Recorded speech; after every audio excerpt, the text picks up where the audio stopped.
à tous et à toutes et bienvenue dans ce nouvel épisode de Jumpscare, votre podcast hebdomadaire sur le cinéma horrifique. Aujourd'hui, on nous l'a beaucoup demandé et on vous l'avait promis, on va enfin parler de cinéma japonais. Et accrochez-vous parce qu'on a décidé de s'attaquer à un gros morceau du cinéma horrifique nippon, un film d'exploitation bien dégueulasse comme on les aime, qui a donné naissance à plusieurs suites plus ou moins officielles, rendu culte par ses scènes d'un grand sadisme et de son atmosphère aussi crasseuse que cauchemardesque, et aussi par le fait de sa rareté, puisque le film a longtemps circulé de disque dur en disque dur, dans une copie affreuse tirée de vieilles VHS sans sous-titres, avant qu'il ne soit restauré et ressorti en DVD et Blu-ray il y a quelques années. Il s'agit évidemment de Evil Dead Trap.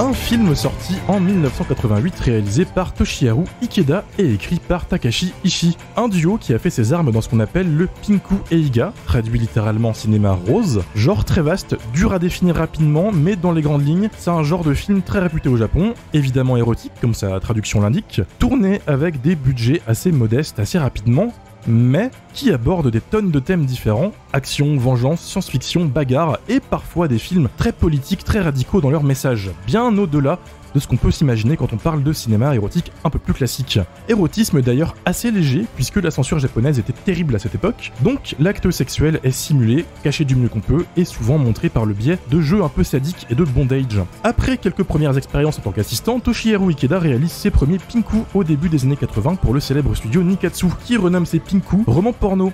Des premiers films qui n'hésitent pas à mettre en scène des idées totalement folles. Je pense notamment à son film Sex Hunter où du Coca-Cola termine dans un orifice surprenant. Voilà. De son côté, le scénariste Takashi Ishii, lui, écrit quelques scénarios, ce qui donnera une collaboration entre les deux qui durera des années et qui ira bien plus loin que le cinéma érotique de la Nikatsu, puisque les deux se retrouveront pour travailler sur le film qui nous intéresse ce soir, Evil Dead Trap, chez la Directors Company, studio que Ikeda a aidé à fonder, et où il a réalisé un de ses meilleurs films au passage, le film de vengeance Mermaid Legend. Dans Evil Dead Trap, Nami, une présentatrice de télévision qui anime une émission nocturne, reçoit une mystérieuse VHS qui contient ce qui ressemble à un snuff movie dans lequel une femme se fait salement torturer. Ni une ni deux, Nami et son équipe technique décident de partir explorer le mystérieux bâtiment abandonné dans lequel la vidéo aurait été tournée, déclenchant une série de meurtres tous plus sadiques les uns que les autres, orchestrés par un mystérieux tueur, le tout accompagné de tonnes d'événements qui défient toute logique, ce qui culminera dans un troisième acte totalement fou où le slasher surnaturel vire dans le body horror bien dégueulasse comme on l'aime. A noter que quand il a réalisé le film, Toshiharu Ikeda n'était pas du tout à l'aise avec le cinéma d'horreur et n'y connaissait, soi-disant, pas grand-chose selon ses dires. Selon la légende, il n'a jamais revu le film après sa sortie. Malgré ses soi-disant non-connaissances du sujet et son budget qu'on imaginait assez petit, il a quand même été bien entouré. Puisqu'on retrouve derrière la caméra le chef opérateur Masaki Tamura, chef-op très talentueux, surtout réputé pour les deux adaptations en live-action du manga Lady Snowblood. Et on retrouve au département maquillage et SFX gore deux petits noms. Le premier, Takashi Ito, qui ne fera rien après Evil Dead Trap, malheureusement, mais à côté, on retrouve un certain Shinichi Wakasa, qui est au début de sa carrière et qui va entrer dans la légende quelques années plus tard, puisqu'il finira par travailler sur la conception des costumes et les effets spéciaux de tous les Godzilla produits par la Toho du début des années 90 jusqu'au début des années 2000. Mais pas que, puisqu'il a aussi travaillé sur d'autres kaiju célèbres comme Gamera, King Ghidorah ou encore Mothra. Et Shinichi Wakasa, il est avec nous aujourd'hui, c'est notre invité, un invité assez exceptionnel si je peux me permettre. Vous pouvez retrouver en deuxième partie d'émission une interview exclusive avec lui, enregistrée lors de sa récente venue en France à Paris Manga, dans ce qui est, je crois, une des rares fois où il revient sur ses premiers travaux horrifiques. On revient sur ses tout premiers boulots dans le milieu des effets spéciaux, sur le cinéma horrifique au Japon et évidemment sur Evil Dead Trap, production assez chaotique, vous allez voir. Une interview en japonais évidemment, traduite entièrement en français en direct lors de l'enregistrement par Lisa, grosse guerrière qui a traduit toutes mes questions et ses réponses en live sans aucun temps de latence, la boss clairement. Comme pour notre épisode avec Jack Shoulder où Thibaut faisait la VF, j'exige dans les commentaires un max de merci Lisa pour son travail monstrueux. Un merci tout particulier évidemment à Shinichi Wakasa, à Paris Manga pour m'avoir reçu, à Fabien Moreau évidemment pour son aide et l'opportunité, et à Emmanuel Bochevu pour son aide. Et à côté, évidemment, toute la team est présente aujourd'hui pour parler du film.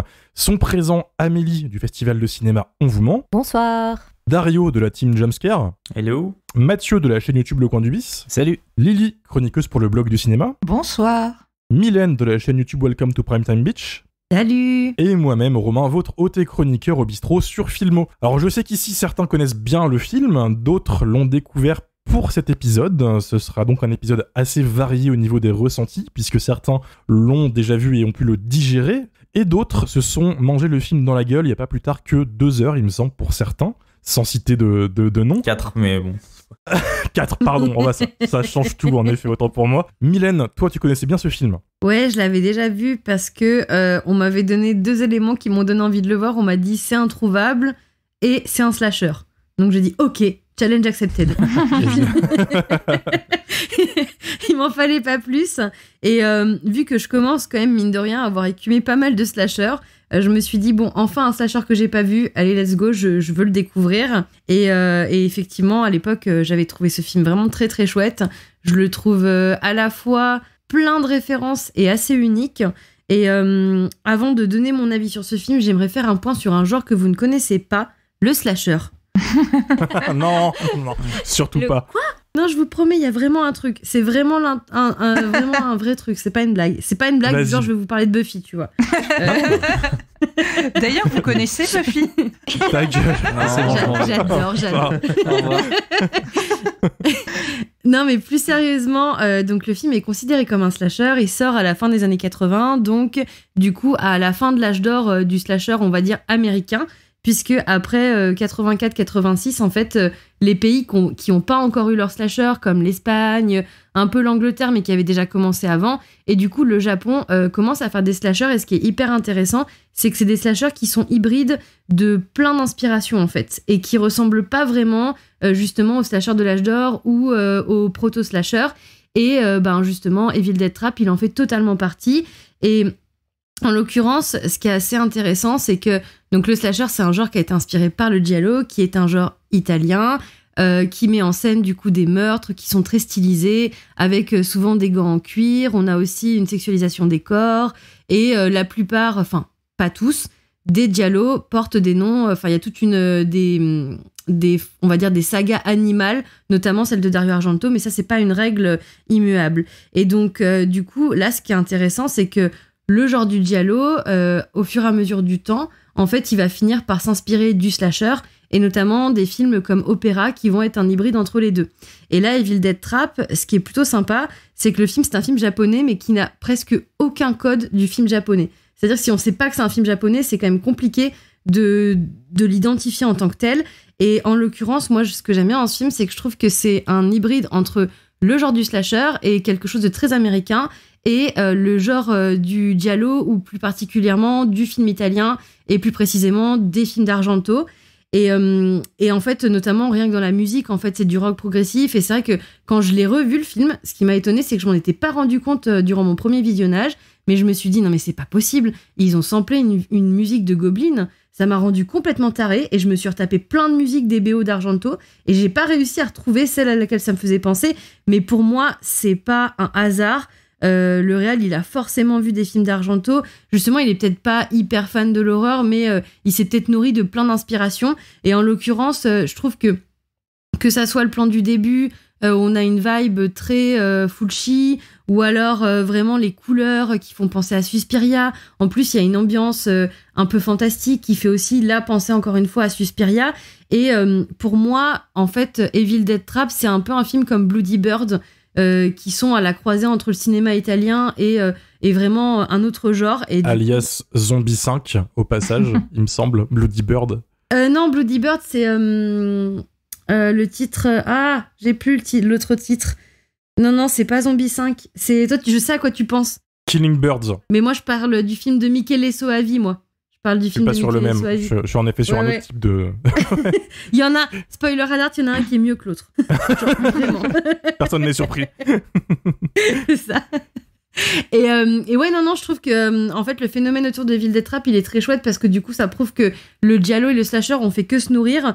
Et ce qui est hyper intéressant, c'est qu'il est très inspiré du cinéma italien, et au-delà du cinéma de Fulci, il me fait beaucoup penser au film Opéra de Dario Argento, notamment dans la dynamique en fait entre la Final Girl et le tueur, parce qu'on va vraiment avoir dès le départ, notamment par les télés, en fait, le fait qu'elle va tout le temps être obligée de voir en fait les crimes, elle va tout le temps être figée face à ce qui se passe. Elle va même des fois faire partie des plans du tueur pour tuer certaines personnes de son entourage. Et je trouve qu'il y a une dynamique un peu comme celle de Betty et du tueur dans Opéra. Et donc ça, j'ai trouvé ça assez intéressant. En plus, je trouve ça assez fun qu'on suive une équipe de femmes reporters qui sont plutôt cool. En vrai, il y a une petite scène d'aérobie qui m'a beaucoup fait penser à Lily. Voilà, je sais pas pourquoi. Comme ça, vraiment étrange, par hasard. très étrange. C'est ça. Tu vois pas d'où ça vient. Voilà. Mais voilà, le film est très très chouette, les personnages sont très cool. Alors pour moi, par contre, mon énorme bémol, c'est cette scène de viol qui dure 1000 ans et qui, pour moi, est vraiment juste là pour faire genre, on va mettre un truc trash, et je la trouve complètement inutile. Mais par contre, à part cette scène qui m'a fortement agacée, je trouve le film très chouette. Et encore une fois, il y a plein de petites vibes qui m'ont fait penser à Suspiria, notamment dans la scène de fin, où on va avoir ce jeu entre le feu et vraiment l'eau, en fait, qui fait vraiment penser au final d'Argento, où ces héroïnes, en fait, elles font qu'un avec le bâtiment, et où elles ressortent victorieuses avec toutes ces lumières et tout. Enfin, je sais pas, ça m'a vraiment j'ai vraiment eu l'impression de me retrouver face à du cinéma italien. Et encore une fois, bah voilà, ça m'a beaucoup plu, je trouve ça très cool. Bon, il y a des moments où j'étais complètement folle par rapport au personnage principal. J'ai d'ailleurs noté dans mes notes, la meuf est trop conne, pourquoi elle part pas, merde. Voilà. Je pense que j'étais un peu énervée contre elle.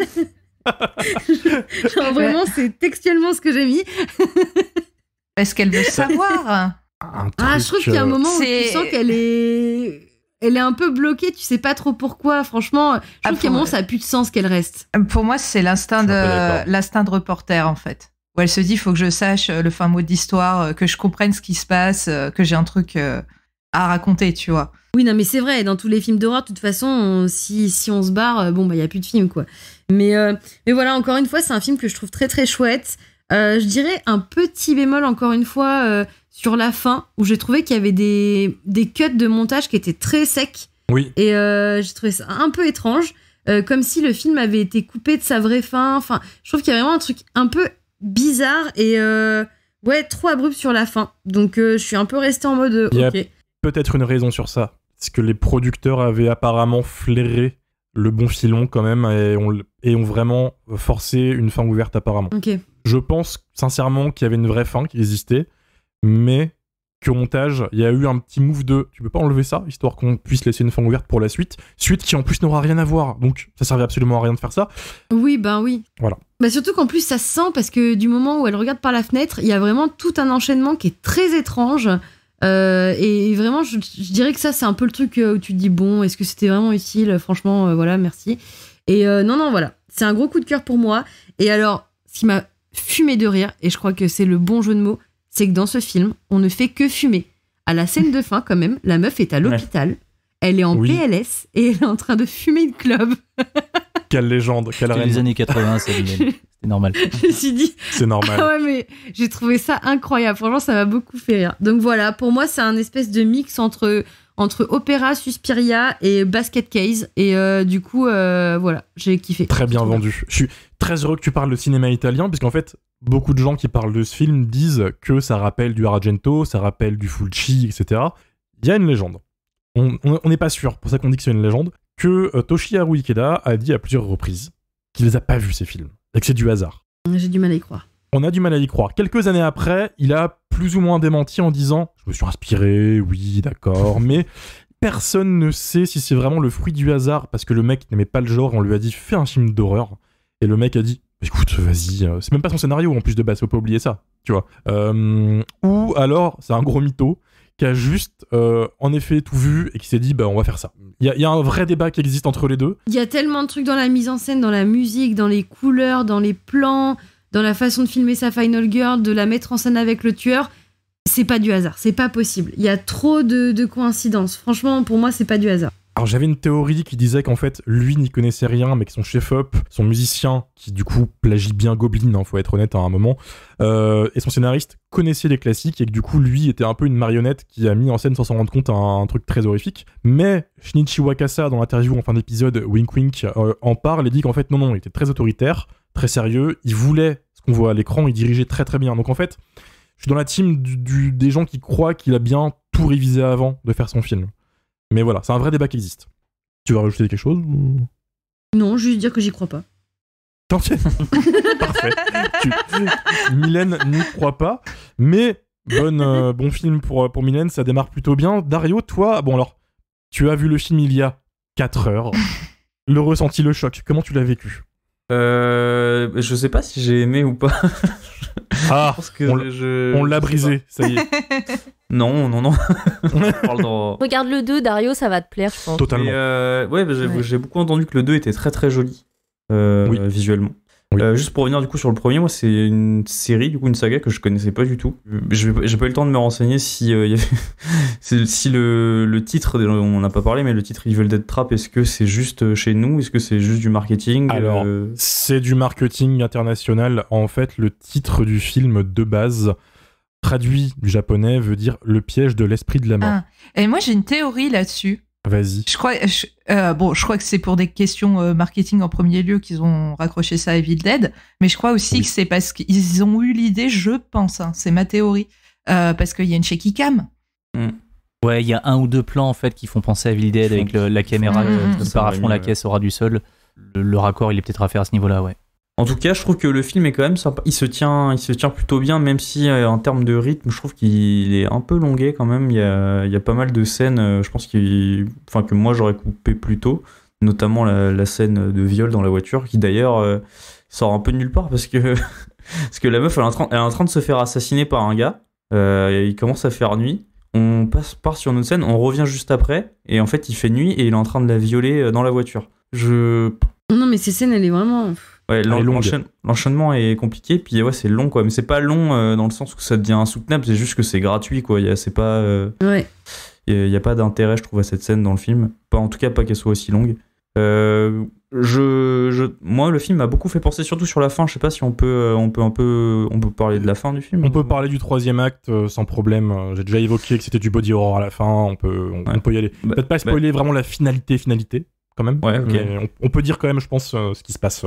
Parce qu'on peut pas passer outre. C'est juste, ça m'a un peu fait penser à Akira. Je pense que Romain qui vient tous les jours dans ma librairie pour acheter des mangas pourra pas dire le contraire, mais je trouve que il y a un petit mélange, il y a quand même pour apporter un peu de nuance à ce que t'as dit, Mylène, il y a quand même de la référence à des trucs japonais, je trouve, ou japonisants, quoi. Notamment Akira, qui est une giga référence, qui est sortie la même année en film animé, mais j'ai regardé, le manga c'est 82, je crois. Donc j'imagine qu'il a dû s'en inspirer, parce qu'il y a vraiment sur les gros plans notamment, sur une espèce de petite créature bourgeonnante qui fait ce bloup pour paraphraser Lily. Ça m'a beaucoup fait penser à Akira. Un bémol que je pourrais donner aussi, c'est que l'espèce de pseudo-twist, on le voit venir un peu à des kilomètres. Ah bah bien sûr, l'antagoniste, il a ça de dire que c'est le méchant. Et ce personnage-là, il m'a beaucoup fait rire en fait, parce que la première scène où on le voit, c'est vraiment un adolescent qui s'imaginerait un mec cool, quoi. Je trouve que c'est vraiment le gars qui est en costard avec des lunettes de soleil improbables en train de fumer une clope. Est-ce que t'as remarqué le détail qui tue? Les tongs. Ouais, les tongs. Le mec, il est edgy de ouf et tout, il est avec ses lunettes noires, il est avec son costard, il a adossé un mur, il craque une allumette contre le mur, et quand il s'éloigne, tu vois que le mec, il est en tongs. Et quand on le revoit après, il marche dans l'eau avec ses tongs, et je me suis dit, mais putain, mais quel enfer de marcher dans l'eau avec des tongs. Mais c'est fait pour. Alors que s'il avait fait claquer de chaussettes. Et du coup, je trouve un poil ridicule, parce que c'est vraiment un fan de trucs un peu edgy qui s'est dit, ok, donc comment le mec pourrait être le plus cool du monde, à part les tongs. À part les tongs, évidemment, mais sinon, j'ai pas grand chose d'autre à dire sur le film, mais j'ai beaucoup d'interrogations et j'ai hâte d'entendre vos avis. En tout cas, vous qui êtes bien plus savants que moi, et d'entendre votre expertise. Écoute, on va passer à quelqu'un qui s'y connaît du coup un peu plus sur ce genre de cinéma, un peu plus déviant. Je pense à Mathieu, par exemple.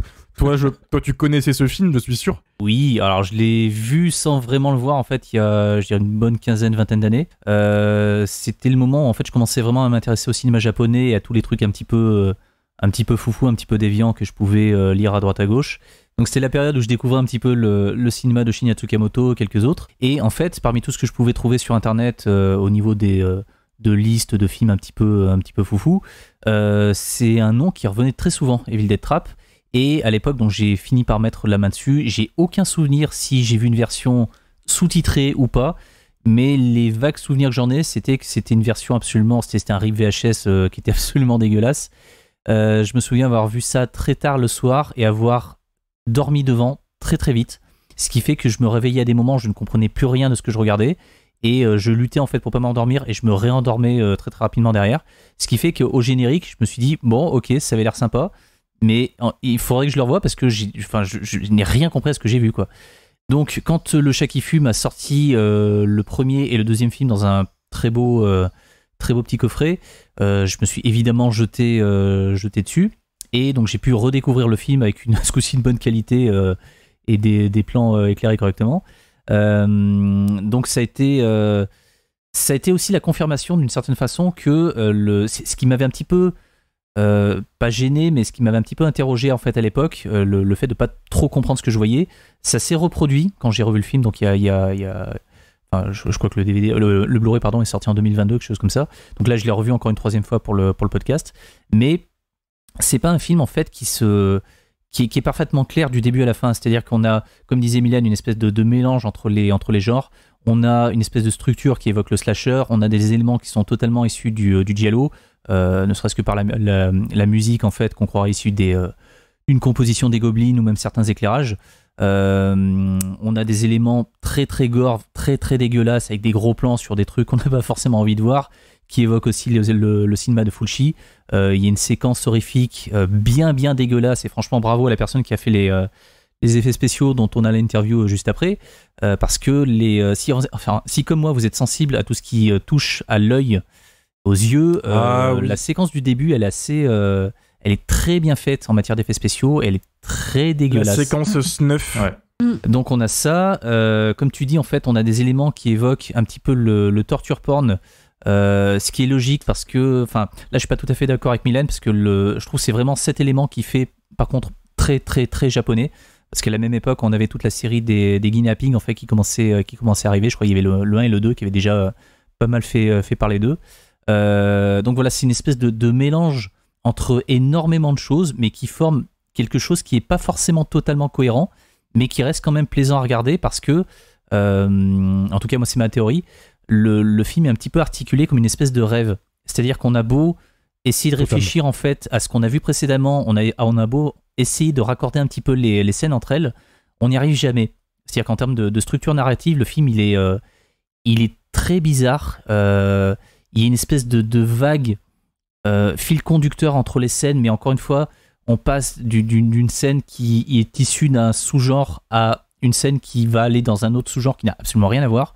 À un moment donné, il y a l'héroïne en fait qui ouvre une porte et on a un des personnages secondaires qui est attaché avec une espèce d'arbalète, enfin de fusil qui est sur le point de lui tirer une flèche dans la tête. Et puis après, il y a un autre piège qui se déclenche et tout. Donc on est rien à voir en fait avec le slasher. On est vraiment dans un truc de torture porn à la Hostel ou l'Assaut quoi. Donc c'est vraiment un film qui est très bizarre.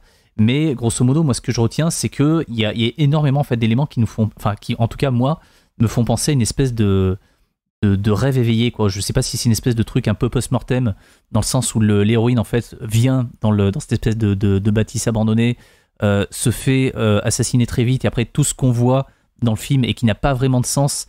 Grosso modo, pour moi c'est un délire post-mortem. En fait, tout se passe dans sa tête et c'est pour ça qu'en fait tout est pas forcément explicable en l'état quoi. Les événements, encore une fois, sont très vaguement reliés entre eux, mais c'est vraiment très bizarre. On a cette espèce d'ambiance bleutée très propre aux années 80, très Shinya Tsukamoto aussi par moment, avec des spots qui sont placés de manière un petit peu, peut-être pas random, mais on est censé être dans une espèce de bâtisse qui est désaffectée, où il n'y a pas d'électricité, en fait, il n'y a rien. Et l'éclairage, en fait, il apparaît comme par magie à des moments, juste pour créer une espèce d'ambiance un petit peu onirique, un petit peu comme si, encore une fois, on était dans un rêve, quoi. Et c'est très très beau à regarder en matière de photos, en matière de cadre, d'image, même de réalisation au sens large. Le film, en fait, il fait vraiment le café, quoi. Mais il y a plein d'éléments, en fait, qui sont, enfin, tous sauf réalistes, quoi. Il y a notamment un élément qui m'a frappé quand je l'ai revu là il y a pas longtemps, c'est que vers la fin, quand l'héroïne en fait cherche à s'échapper de ce bâtiment dont on ne comprend jamais comment est-ce qu'il est disposé. Enfin, l'architecture, vraiment, on ne la comprend pas. Il y a des espèces de trous dans le sol et tout. Il y a des pièges. Il y a des zones en fait qui sont complètement inondées. Enfin, rien n'a de sens en fait. Et encore une fois, ça rejoint un petit peu certains films d'Argento, notamment Inferno, où il y avait déjà ce truc de pièces inondées et de films avec une structure narrative qui est très difficilement compréhensible.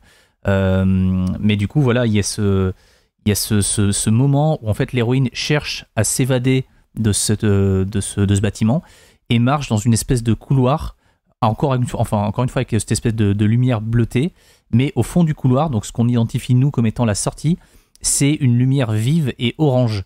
Et moi je me suis dit, mais littéralement c'est une métaphore de ce qu'on appelle une NDE, quoi, une Near Death Experience. C'est ce que vivent entre guillemets les personnes qui, quand elles font un coma ou un malaise ou qu'elles se cognent la tête fortement, disent en fait avoir vécu quand elles se réveillent, c'est-à-dire cette espèce d'impression de flotter dans une espèce de tunnel, généralement de couleur un petit peu orange, et d'avancer vers une espèce de lumière qui les attire. Et quand j'ai vu ce truc-là, je me suis dit, mais en fait, tout ce qu'on voit depuis le début, c'est juste un délire post-mortem. En fait, l'héroïne, elle est morte, quoi. Donc après, soit c'est ça, soit c'est complètement autre chose, je sais pas, d'autant plus qu'en fait, encore une fois, le réalisateur, c'est pas forcément un grand fan de cinéma d'horreur, et de ce que j'ai pu comprendre via les bonus en fait qu'il y a dans le Blu-ray du Chat qui fume, les producteurs m'ont dit, tiens, ça serait bien que tu rajoutes ça, tiens, ça serait bien que tu rajoutes ça. Donc en fait, à la base, le film n'était pas gravé dans le marbre. Le truc s'est construit comme ça, petit à petit. Et encore une fois, enfin, ça donne quelque chose qui est très bizarre, très hybride. Mais je pense qu'en vrai, il faut pas forcément chercher à lui donner du sens. Faut vraiment le vivre comme une espèce d'expérience et de best-of en fait de tout ce que le cinéma d'horreur pouvait faire à cette époque-là, quoi. C'est un voyage. Ouais.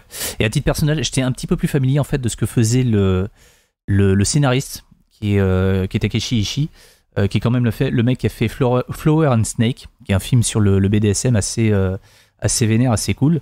Il a fait un film aussi qui s'appelle Freeze Me, qui était en bundle, je crois, avec le Mad Movies du mois dernier, et qui va ressortir en Blu-ray dans pas longtemps, là chez Extra Lucid Film. J'ai vu l'abondance là tout à l'heure sur leur chaîne YouTube, et qui a fait aussi un très très bon polar qui s'appelle Gonin, ou Gonin, je sais pas comment on prononce, avec Takeshi Kitano, qui a connu une suite aussi, Gonin 2, que pour le coup j'ai pas vu, mais qui est un des grands classiques en fait du polar des années 90. T'as dit un truc très intéressant, on allait forcément en parler à un moment, donc autant le faire maintenant. T'as dit, c'est un torture porn à la Saw. Et ce qui est marrant, parce qu'il y a, je pense, un certain James Wan. Oui, j'avais dans mes notes ce truc-là, j'ai oublié d'en parler, mais effectivement, il y a plusieurs éléments dans le film qui renvoient complètement au cinéma de James Wan, que ça soit Saw, que ça soit Malignante sur un aspect qu'on n'évoquera pas. Mais quand tu vois ce film, tu dis, mais forcément, James Wan l'a vu en boucle, et forcément, il s'en est inspiré, quoi. Il y a même un autre aspect qui n'est pas forcément ce qu'on retient le plus quand on voit le film, mais qui m'a sauté aux yeux, parce que en fait, l'espace de 2-3 plans, on a des plans qui sont vraiment issus d'un film de J-horror, quoi. Il y a des moments où, encore une fois, on a cette espèce d'ambiance bleutée, et où les acteurs sont éclairés comme étant presque des apparitions des fantômes, et notamment l'héroïne, qui est filmée à 2-3 plans, en fait, quand elle est assise dans les escaliers, comme si elle était Sadako ou le fantôme en fait dans The Grudge, quoi. Ce qui renforce encore une fois ma théorie comme quoi elle est morte depuis le début, quoi.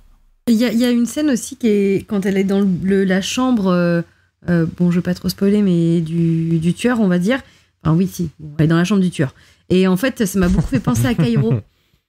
Il y a vraiment un moment où elle regarde la porte et tout, et ça fait trop penser à la scène de Kairo où on a le fantôme qui a. Kairo avant l'heure, du coup. Sachant que tous les films qu'on a cités, dont Tsukamoto, Tetsuo, c'est sorti un an après Evil Dead Trap. Evil Dead Trap, c'est réputé pour être un des premiers films de ce genre à sortir au Japon.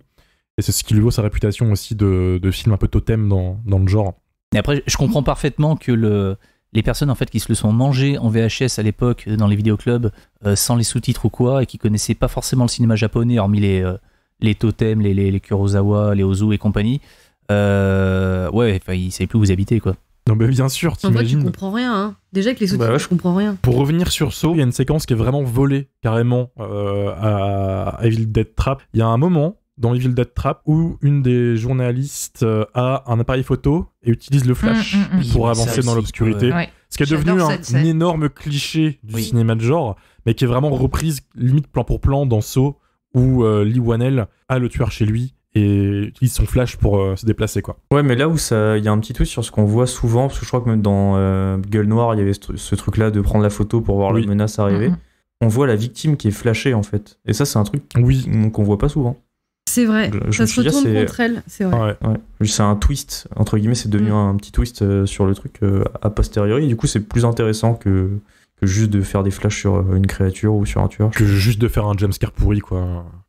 Totalement d'accord avec ça. Merci Mathieu. De ton côté, Amélie, tu l'avais déjà vu le film ou pas ? Non, je l'avais pas vu. Je l'ai découvert et je savais même pas du tout ce que c'était. En fait, quand je l'ai regardé, j'avais pas regardé le saut dans l'inconnu de résumé ou de. J'y suis allée vraiment genre allez go quoi. Et du coup, moi j'ai beaucoup aimé. Voilà, j'ai beaucoup aimé. C'est un très bon film. J'ai trouvé ça très chouette.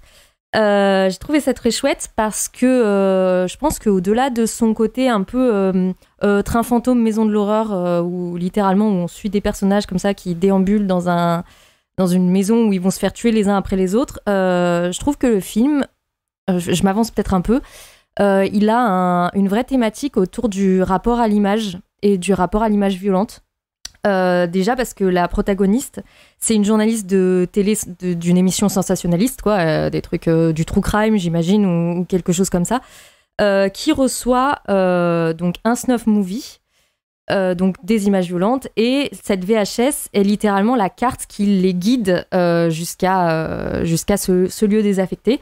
Et donc, c'est une journaliste TV qui part avec son équipe dans le but de faire un reportage. Donc, j'imagine de ramener...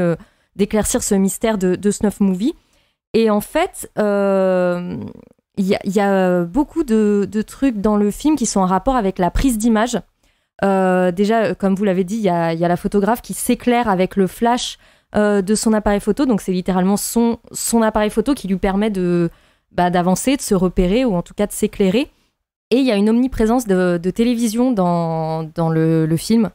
Avec parfois des télévisions abandonnées comme ça au milieu d'un couloir. Ça pourrait sembler être une image très cliché, mais en fait ça fonctionne très bien. Ou même carrément un mur de télévision où la protagoniste va voir sa copine, une de ses collègues, la supplier d'intervenir. Donc des plans sur le visage comme ça qui sont décuplés sur tout un mur de télévision qui ont chacune un réglage de couleurs différents et ça fonctionne très bien. Et en fait l'antagoniste aussi, on se rend compte que sans trop spoiler, il regarde l'émission de Nami. Donc, il est lui-même spectateur de l'émission et c'est parce qu'il est spectateur que il l'a fait venir. Et du coup, il y a un truc qui est hyper intéressant dans la colorimétrie du film, c'est que sur toutes les images, à partir du moment où ils sont dans ce lieu, cette usine désaffectée, enfin, je sais pas trop si c'est une usine, enfin, en tout cas, dans ce lieu désaffecté, toutes les images ont 3 couleurs principales. Donc, cette couleur un petit peu orangée, un indigo, donc violet un petit peu foncé, et un vert menthe, qui sont en fait les couleurs du négatif de pellicule. Comme si, en fait, à partir du moment où ils entrent dans ce lieu-là, ils sont dans un film qui n'est pas encore développé. Ils sont littéralement dans la pellicule, quoi. Et d'ailleurs, la dernière image du film est un passage en négatif.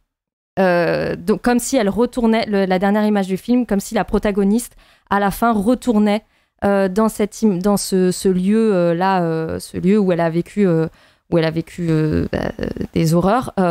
Et seule l'inversion de la colorimétrie de l'image nous permet de... Enfin, rappelle ce passage donc, dans le lieu où ils se font torturer.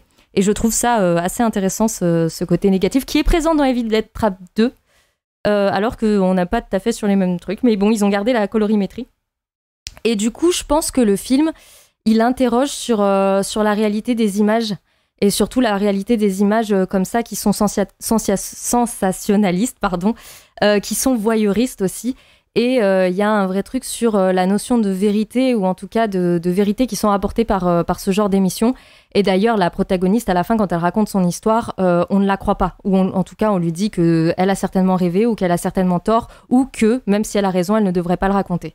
Donc c'est une reporter à qui on dit de la fermer, quoi, en fait, parce que elle n'a pas fait son reportage, et du coup elle a en tout cas voilà, ce rapport à l'image, et à aussi notre propre voyeurisme en tant que spectateur, parce que on est là parce qu'on aime bien voir du gore, on aime bien voir de l'horreur, et du coup il y a un genre d'interrogation du spectateur. Donc je ne savais pas que le réalisateur il aimait pas trop les films d'horreur, mais du coup ça fait sens, je trouve, comme si en faisant un film d'horreur il dénonçait lui-même, ou en tout cas il s'interrogeait lui-même sur le rapport à l'image violente, et en plus, comme elle est journaliste sensationnaliste, elle est un peu prise à son propre piège quand elle se retrouve à être elle-même une victime.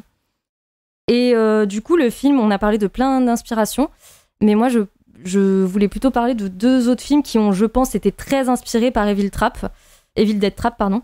Déjà, Musan-e, qui est un film de Daisuke Yamanouchi, qui date des années 90, fin des années 90, que j'ai découvert grâce à Az l'épouvantail, et je ne suis pas sûre si je dois le remercier, car Musan-e, c'est la version porno, si vous voulez, de Evil Dead Trap, puisque c'est une reporter qui reçoit un snuff movie porno, et en fait elle part à la recherche d'une actrice de film X spécialisée dans les films de menstruation qui a disparu, et elle part avec son équipe, et un peu comme dans Evil Dead Trap, elle se retrouve prise au piège par son reportage. Ou sinon, ça m'a fait également penser à un réalisateur très prolifique du found footage japonais, à savoir Koichi Shiraishi, qui produit un found footage par an. À chaque fois, on vous ment, on en a un dans la sélection, presque, voilà. Voire 2 ou 3, c'est vrai. Et du coup, il y a Terror World Kawazugi, qui est sorti l'année dernière, qui là a d'autres points communs. C'est une équipe de reporters, en tout cas de vidéastes, qui se retrouvent comme ça dans un lieu, une usine désaffectée. Et ils vont vivre une sorte de rêve, une sorte de cauchemar où ils vont tourner en rond à l'intérieur et tomber sur des antagonistes qui leur en veulent. Un antagoniste un peu masqué aussi, comme dans Evil Dead Trap. Et il y a un bébé chelou à la fin aussi. Donc je me suis dit que forcément, je pense que Shiraishi s'est beaucoup inspiré d'Evil Dead Trap pour son film. En même temps, comme il sort un film par an, il faut bien qu'il trouve de l'inspiration quelque part. Voilà. Mais jamais vu un mec aussi prolifique. Ouais, c'est vrai. Mais en même temps, quand tu fais du found footage, mais il fait du bon found footage, donc ça va. Donc voilà, moi, Evil Dead Trap, c'est une chouette découverte, même si le 2, peut-être qu'on en parlera plus tard, est à jamais dans mon cœur et dans ma rétine. Voilà. La thématique du rapport à l'image, elle est très très bien. Je réfléchis, il y a plein de plans qui font super sens avec ça. Il y a plein de plans sur les yeux dans le film, tout ça. Donc ça a un sens. En plus, on voit clairement un œil se faire dégommer très tôt. Pour moi, c'était une ref un chien au dalou. Oui, c'est dans mon truc.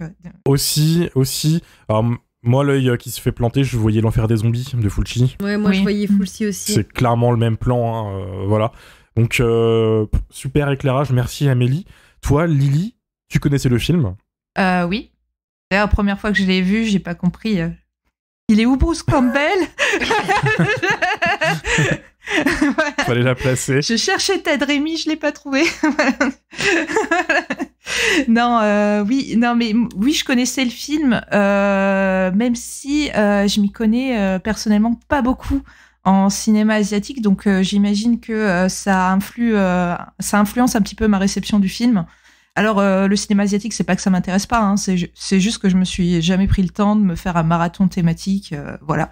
Et en vrai, ça me tente bien parce qu'il y a beaucoup de films asiatiques que j'adore, dont Evil Dead Trap, que j'avais découvert sur une plateforme il y a quelques années. Et il faut dire que c'est assez Lilycore. Il y a une grosse vibe années 80, il y a un cours d'aérobic. Et attention, je parle pas de la scène de viol, mais ça baisouille un peu. Il y a une esthétique un peu BDSM.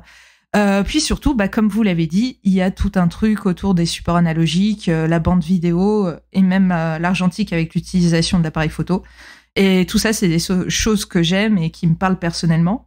Corrigez-moi si je me trompe, les experts, mais l'utilisation des écrans des supports physiques, j'ai l'impression que c'est un truc qu'on retrouve souvent dans le cinéma de genre japonais. Il y a qu'à voir Ringu.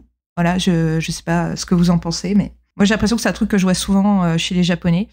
C'est un thème qui revient. Ouais, et plus rapidement que du côté occidental, même si il y a eu Cannibal Holocaust, premier fan footage vraiment qui a fait du bruit, c'est Blair Witch, donc voilà.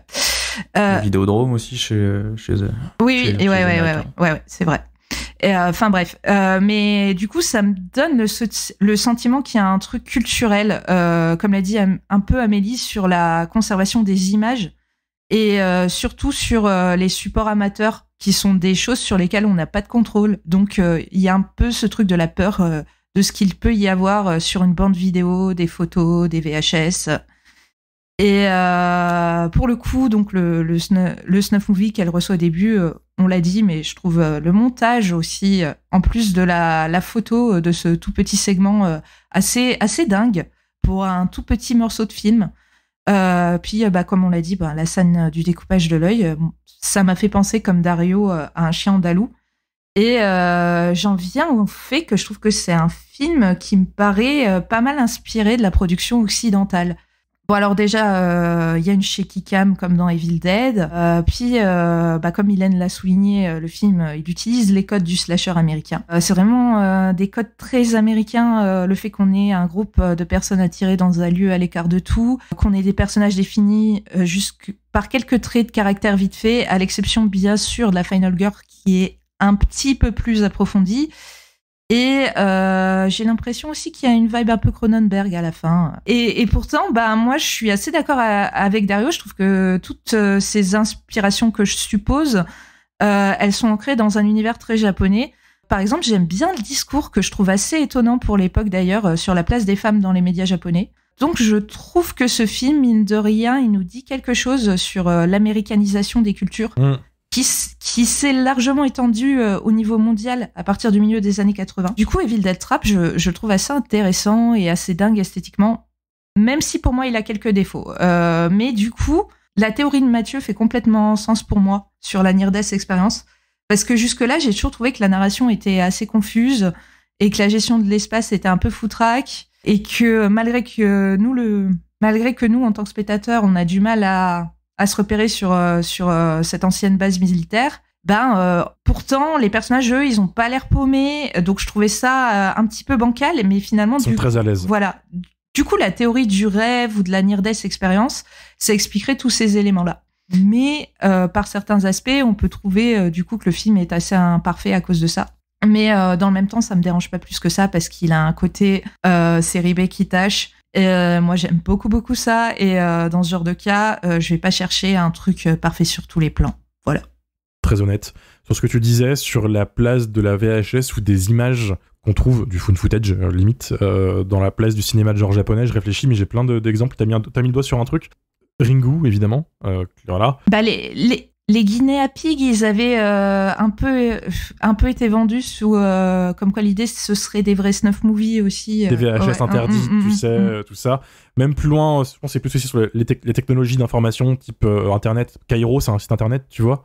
Et dans les VHS ou les trucs comme ça, DVD maudits, VHS maudites, il y en a un, je suis content de le citer, c'est le meilleur found footage japonais, je trouve, c'est Noroi The Curse, la malédiction, qui n'est pas sorti en France mais qui est fabuleux, où un mec disparaît et laisse derrière lui un documentaire et on retrace un peu ce qui s'est passé comme ça.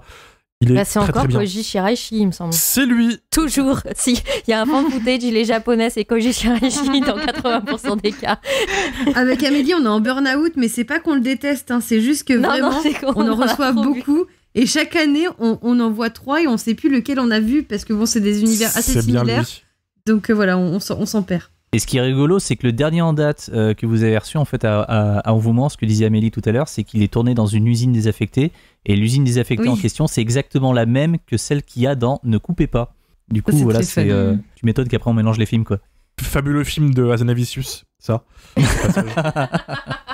crois qu'on va essayer de l'oublier. Il y a un élément de faux dans cette phrase. Cherchez lequel. Moi, je défends le Hazanavicius, mais bref, c'est un autre débat pour une autre fois. Ah, mais premier degré, c'était pas une vanne? Ah, mais parce que c'est pas Ne coupez pas le titre de celui Non, mais d'Azanavicius, je sais, c'est Coupé, non, du coup, ça n'a pas... non, C'était une vanne que j'ai fait, mais c'est pas une vanne que j'aime Lana Vicious. Voilà, c'est placé, c'est honteux, je sais. C'est compliqué, Romain. Mais j'adore l'original aussi, mais j'aime les deux. Je suis un homme simple, personnellement. Toi aussi, t'as des bocaux de pisse? J'adore les bocaux de pisse. Je suis allé chez lui, c'est les tiroirs de pisse qu'il a. Une armoire à pisse. J'espère qu'elle est étanche. C'est ce que j'allais dire. Tu refais le plan de Shining avec le Oh, quelle horreur! L'ascenseur. avec l'ascenseur qui s'ouvre. mais- Avec de la pisse, oh mon dieu. Pardon pour ce dérapage, revenons à ce qui nous intéresse. À tous les fans de jumpscare sur Photoshop, c'est à vous. Oh non, non, Punaise. je veux pas voir ça. Alors ça va, je suis faut trop juste changer fan. la couleur. Ouais. Que dire après vous? Moi, je suis vraiment pas loin de crier au chef-d'œuvre en fait depuis le début. Première fois que je l'avais vu il y a quelques années, grâce à Le Chat qui fume. Merci Stéphane au passage. J'étais en mode trop bien, mais je l'ai un peu mis de côté et je l'ai revu récemment et je me suis dit ok, c'est folie absolue en fait. La théorie du rêve, je la pousse encore plus loin. Pour moi, c'est cauchemar en fait parce que tu tournes en rond tout le temps. Le jour n'apparaît pas, etc. Voilà. La théorie du délire post-mortem, oui, je les vois plus dans un purgatoire. Tu vois, ils sont en train de se faire juger un par un. Petit à petit, c'est beaucoup plus ce genre d'esthétique, je trouve. L'expérience de mort imminente, ça fonctionnerait, je pense, si la fin, sans spoiler, se passait bien. Sauf qu'on a quand même une fin très ouverte qui indique que ça peut possiblement encore être la merde, très facilement. Ce qui me fait penser qu'ils sont bloqués dans une sorte de boucle ou d'enfer, personnellement. Après, t'as des films qui ont traité la near-death... Oh, j'ai plus le terme. Near-death experience. Expérience de mort Merci. imminente en VF. Merci, voilà, je préfère. Je vais garder, je vais pas répéter, parce que je vais pas y arriver. Il est très tard. Du coup, j'aime souvent ces films qui traitaient cette thématique-là. En fait, ils utilisaient un peu la vibe très purgatoire pour dire qu'en fait, les personnages avaient des choses à finir avant de se réveiller. Donc, je trouve pas ça déconnant que les deux s'entremêlent. Tu vois, moi, ça me gêne pas. Et surtout qu'on la voit pas partir et qu'on la voit se réveiller à l'hôpital directement. C'est ça, donc je trouve pas ça déconnant. Dans tous les cas, ça c'est des théories qui tentent d'expliquer le film et de lui trouver un sens, alors que pour moi c'est le piège. Quand je disais tout à l'heure qu'il fallait ressentir le film, c'est vraiment ressentir le film. On est dans un Non, truc c'est un qui n'a film pas Suketa. Hein. besoin d'être expliqué. Oui, voilà, matez-le Suketa, bourrez-vous la gueule, comme je l'ai dit dans la discussion de groupe. Prenez beaucoup de Alors, la drogue. kétamine à l'hôpital. Non, la kétamine, c'est à l'hôpital. Voilà. Buvez de la sangria en briques. Dès que le thème musical retentit, buvez un shot. Moi j'y crois, ce jeu il peut être fou. Vous allez finir à 4 grammes à 21h, ça va être la folie. Mais je pense sincèrement qu'il faut le regarder comme il est et ne pas chercher de sens à ce qui se passe, parce que le film est tellement généreux en type de plan, en type d'images différentes, que ce soit des plans classiques, des plans accélérés, des plans éclairés bizarrement, des plans en négatif pellicule avec du grain, sans forcément qu'il y ait de raison. Parfois, quand tu changes de point de vue, tu passes sur un nouveau type de caméra à utiliser, enfin c'est n'importe quoi. Et ce côté bordélique, en fait, ça fait un accident heureux. Ça devrait pas marcher, mais ça fonctionne, et le film, malgré ses inspirations, est bien loin de la copie de ce dont il s'inspire, si on part du principe que le réalisateur, il a bien vu ses films et tout.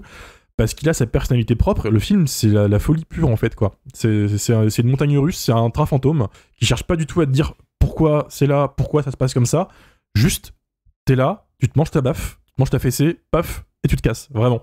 Sachant que le changement de genre est assez spectaculaire dans le dernier acte. On va pas spoiler, mais il se passe quelque chose qui est quand même inattendu quand tu t'attends à un slasher. Il se passe quelque chose, t'es en mode ah oui, on est là, d'accord, bonjour, voyons voir. Et ça finit pas, quoi. Et le film passe d'écran sans arrêt, jusqu'à la fin. Et je me dis, mais qu'est-ce qu'ils ont fumé sur ce tournage?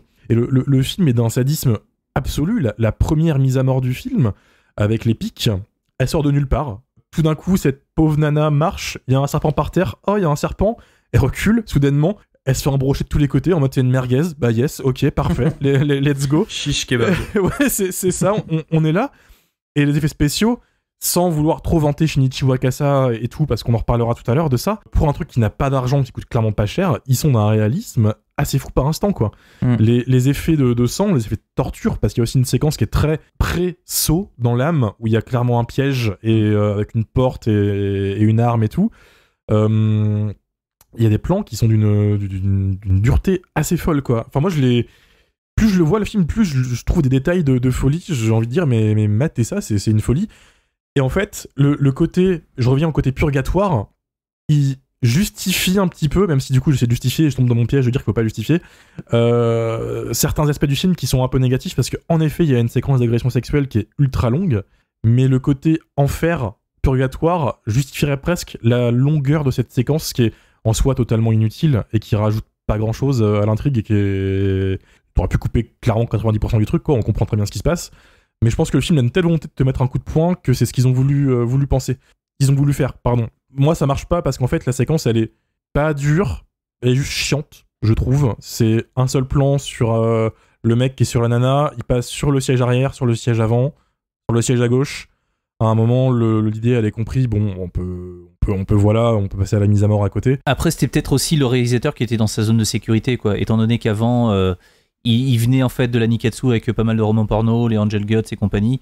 Ça, il savait faire. Peut-être que c'était une manière pour lui de se rassurer par rapport à un genre qu'il connaissait pas forcément, quoi. C'est son terrain de jeu, et le sadisme et ce genre de choses, c'est très ancré dans la culture japonaise aussi.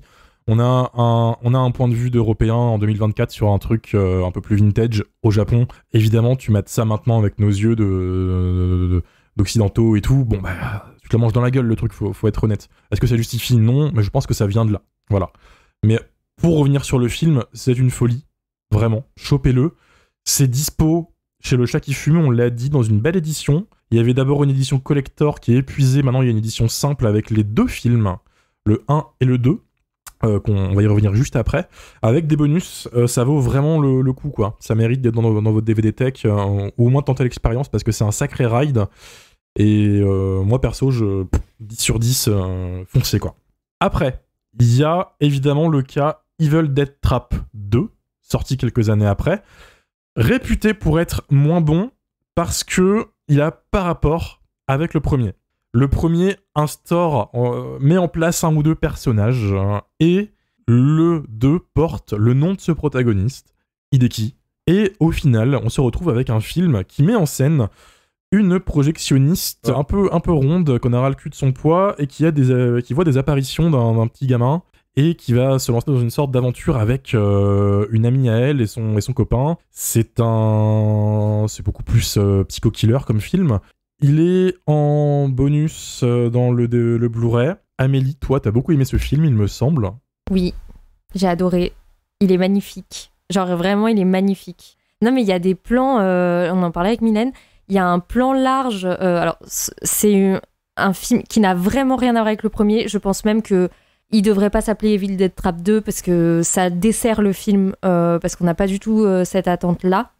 Et effectivement, on est sur un genre de psycho-killer féminin, très urbain, avec beaucoup d'errance nocturne, quelque chose d'assez particulier. Et il y a beaucoup de plans sur la ville la nuit, avec des néons. Enfin là, on revient sur les néons.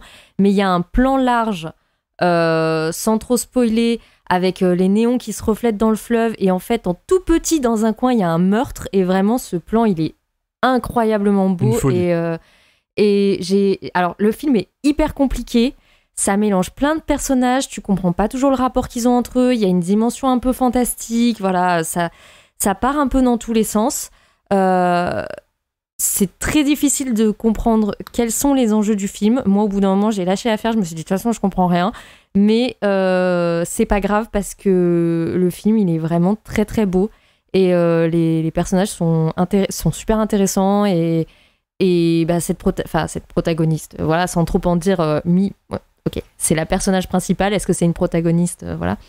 C'est un personnage hyper intéressant. Ouais, donc effectivement, c'est une projectionniste. Elle est grosse. Elle est sexualisée quand même. Ce qui est intéressant, c'est elle qui est au centre de l'histoire. Et franchement, c'est un personnage hyper intéressant, quoi. Elle est... voyez-le. Je peux pas trop en dire. En fait, j'ai pas envie de vous spoiler. J'ai pas envie de vous enlever la surprise qu'est ce film, parce qu'il est vraiment super beau, il peut être très sanglant, il y a quand même des trucs un peu gore, et il y a une fin complètement dingue, voilà, voyez-le. Moi, c'est pour savoir s'il y a besoin en fait de regarder le premier pour voir le 2, du coup, si non. c'est tellement différent. Non, pas du vraiment tout. non. Vraiment pas. Tu peux y aller vraiment comme ça, sans avoir vu le premier. On peut pas spoiler plus, malheureusement. Il se passe des tonnes de choses dans ce film qu'il faut voir, en effet. Il est magnifique. La restauration du film est magnifique. Là aussi, il y a eu un taf monstrueux sur ce film, et ça mérite d'être vu comme un peu plus que la suite d'Evil Dead Trap, selon moi. J'avais jamais vu le 2, du coup j'avais vu que le 1, et puis là grâce au coffret du chat qui fume, grâce au coffret du chat qui fume que moi j'ai en édition collector, et bah du coup je me suis fait un petit kiff. Et pour le coup, Evil Dead Trap, je l'ai regardé, il était déjà 23h, donc quand j'ai enchaîné avec le 2, il était déjà beaucoup trop tard. Et j'avoue que je pense que c'est les meilleures conditions pour le voir. Parce que, comme l'a dit Mathieu, il y a un peu une vibe rêve dans le 1 qui est aussi présente dans le 2. Et j'avoue que j'avais l'impression d'être vraiment devant un espèce de cauchemar fiévreux. Je me suis vraiment laissée embarquer dans les plans de nuit qui sont, comme l'a dit Amélie, incroyables. Et c'est vrai qu'on n'a pas beaucoup de portraits de psycho-killeuses et encore moins des psycho-killeuses qui soient en surpoids. Et surtout dans le cinéma japonais. Et j'avoue que moi, j'étais trop contente de voir une actrice qui était aussi douée, un personnage qui change autant, et d'avoir enfin une représentation de meuf en surpoids qui soit sexualisée, qui soit projectionniste. J'ai trouvé ça trop cool. Et qui, possiblement, accessoirement, tue des gens. Voilà. J'avoue qu'on en a parlé avec Amélie, c'est compliqué de savoir exactement où va le film. Moi, ça m'a un peu plus perdu qu'Amélie parce que même s'il était très tard, j'ai pas réussi totalement à me dire c'est pas grave. J'ai pas totalement réussi à comprendre ce que voulait dire le film sur l'avortement, sur cette question-là. Mais je trouve quand même qu'il est intéressant parce que justement, il parle de ce que ça peut être comme traumatisme par rapport à son corps. Ça parle quand même d'une question qui est assez touchy. Et ça, je trouve que le film, en fait, n'a pas peur d'aller dans des sujets qui sont compliqués, de mettre en place un personnage principal qui est en surpoids. Et rien que pour ça, et au-delà du fait que le film est complètement magnifique, qu'il y a des trop belles couleurs, il y a des néons, voilà, je suis contente. Il y a des néons, je suis contente. Et voilà, c'est un gros coup de cœur. Je pense que vraiment, dire que le 2 est en dessous du 1, déjà, c'est dommage parce que effectivement, ça le dessert totalement, que ça soit Evil Dead Trap 2. Parce qu'en fait, à part un prénom, il n'y a aucun rapport entre ces deux films. Et pour moi, c'est un peu dommage parce que je pense que pendant longtemps, le 1 faisait tellement parler de lui que le 2 était un peu mis au rang de suite, genre vraiment, on s'en fout, quoi. Et c'est quand même une chance qu'aujourd'hui, grâce au chat qui fume, on puisse le regarder en Blu-ray. Surtout aussi accessible, quoi. C'est des films qui ont longtemps été perdus. Le 1 a beaucoup circulé à cause de son statut culte, mais le 2, c'était pire. Juste pour faire un petit rapprochement entre le 1 et le 2, il y a quand même un petit lien sur le rapport à l'image, en fait. Parce que, notamment, donc pas la psycho-killeuse, sa pote, va avoir toute une fascination avec les images morbides et elle va tout le temps aimer se regarder des trucs un peu glauques. Et donc, du coup, il y a quand même ce rapport à l'image qui fait le lien, en fait. Et puis, bon, aussi, elle est projectionniste, du coup, la psycho-killeuse. Il y a quand même ce lien entre les deux films. Il y a un élément aussi qu'on n'a pas forcément dit, c'est que le réalisateur du deuxième Evil Dead Trap n'est pas le même réalisateur que le premier. Et du coup, on retrouve dans Evil Dead Trap 2 des éléments qui étaient dans le premier Evil Dead Trap, mais qui sont pour le coup propres au réalisateur du film original. Parce que ce qu'il faut savoir grosso modo avec le réalisateur, donc Toshiharu Ikeda, c'est quelqu'un en fait qui s'est suicidé, qui s'est jeté en fait dans l'océan, qui s'est noyé. Et quand on revoit un petit peu ces films qu'il a pu faire, on se rend compte que l'élément de l'eau, de la mer, c'est quelque chose qui est extrêmement présent, et que même dans un film qui n'a pas réalisé, donc dans Evil Dead Trap 2, il y a une séquence qui se passe dans une pièce remplie de flotte, quoi. Et ça me permet aussi de parler d'un film que j'ai vu cet après-midi, qui était dans ma watchlist depuis très très très longtemps et que j'ai enfin fini par voir. C'est Mermaid Legend, qui est un chef-d'œuvre absolu. Et si vraiment Evil Dead Trap 1 vous a plu, jetez-vous sur ce film-là. On espère vraiment, je croise tout ce que je peux pour que le chat qui fume l'édite un jour, parce que c'est un vrai chef-d'œuvre, et je pèse mes mots. Même pas que le chat qui fume, hein, des éditeurs qui font de l'asiatique en France, il y en a d'autres qui sont sur le coup, Spectrum et compagnie, mais Spectrum, c'est votre domaine aussi, les gars, mettez-vous ce film est fou, quoi. C'est un film de vengeance où la scène finale me fait penser en fait à la scène de la traversée du pont dans La Rage du Tigre. Alors, c'est un film à rien à voir avec le cinéma japonais, mais voilà, les personnes qui connaissent la Rage du Tigre verront très très vite de quoi je parle. C'est une boucherie, c'est une dinguerie. Le film est magnifique, encore une fois, en termes d'éclairage, de composition de plans, de mise en scène. Enfin, c'est petit chef-d'œuvre, quoi. Écoutez, je crois qu'on a fait le tour pour Evil Dead Trap. Sans plus attendre, on va passer à l'avis des auditeurs. Alors, c'est un film un peu moins mainstream, donc il y a eu moins d'avis aujourd'hui. Androstaube a commencé, j'ai quand même eu 2 heures sans avis, hein, donc j'ai flippé qu'il n'y ait pas d'avis aujourd'hui, mais il est arrivé en légende vers la fin. On croirait voir un Guinea Pig réalisé par Sam Raimi et orchestré par Goblin. Ce slasher hybride fait cohabiter l'eroguro japonais avec l'horreur américaine cuisinée à l'italienne. À mi-chemin entre le baroque d'Argento et la folie de Tsukamoto, Evil Dead Trap est une œuvre singulière multi-référencée qui, outre son problème de rythme, se savoure tranquillement. Je dois néanmoins être le seul à préférer le 2. En fait, il vient de condenser tous nos avis. Le mec en 5 lignes, 5 lignes, il te fait l'épisode. Merci. Voilà. Ouais, bien vu l'Eroguro aussi, parce qu'on l'a pas évoqué, mais c'est totalement ça. Ouais. Eroguro, érotique, grotesque, pour ceux qui nous écoutent et qui connaissent pas. Voilà. J. River, un film dingue, un mélange de slasher avec Akira, une œuvre qui va pas plaire à tout le monde, mais qui a le mérite de proposer autre chose que les slashers pondus à cette époque-là. La suite du film est aussi folle que le premier. Il propose de bonnes idées et ça tombe pas dans la rediff du premier. C'est cool que vous en parlez. Je vous écoute toujours avec plaisir. Eh ben, merci beaucoup. Du coup, que du love pour le 2 alors. Il y a du love pour le 2. Dario est en train de se dire, bon, allez, à 3h du match, je lance. Mais Dario, je suis sûre que tu vas aimer. Vraiment. Tu vas dire, oh, ce plan large sur la ville, j'adore, lui, il a paniqué ma mère. Moi, j'ai super mal. Moi, j'ai bien aimé le 3. Dario n'aime pas les vrais plans larges. Oui, c'est vrai que je t'imite mal, Dario, désolé. C'est vrai que tu parles pas comme ça. C'est vrai. Kon Takaru, alias Ultraviolence Moderne, on t'a reconnu derrière ce nouveau pseudo. L'anomalie positive de la filmographie d'Ikeda, même si la tension entre érotisme et horreur giallo était déjà présente. Le second prend une tournure encore plus psychosexuelle, comme sa 3e itération, plus avant-gore et officieusement rattachée à la série. C'est vrai que du coup, pour avoir checké ses anciens films, il creusait déjà un petit peu le lien avec le genre, même si moi je retiens principalement du Coca-Cola dans un cul. Voilà, c'est tout. Moi j'ai découvert qu'il avait fait un épisode de La Femme Scorpion, un petit peu sur la fin de sa carrière, qui apparemment est pas très bien, mais je veux à tout prix voir ça. Jaws. J'ai vu que le premier, mais ça m'avait retourné. J'aime beaucoup son ambiance très particulière. C'est cool que vous en parlez car j'ai l'impression que ça reste un film peu connu, même par les fans du genre. Nadoti Doumé. La Corse nous rejoint, mesdames et messieurs.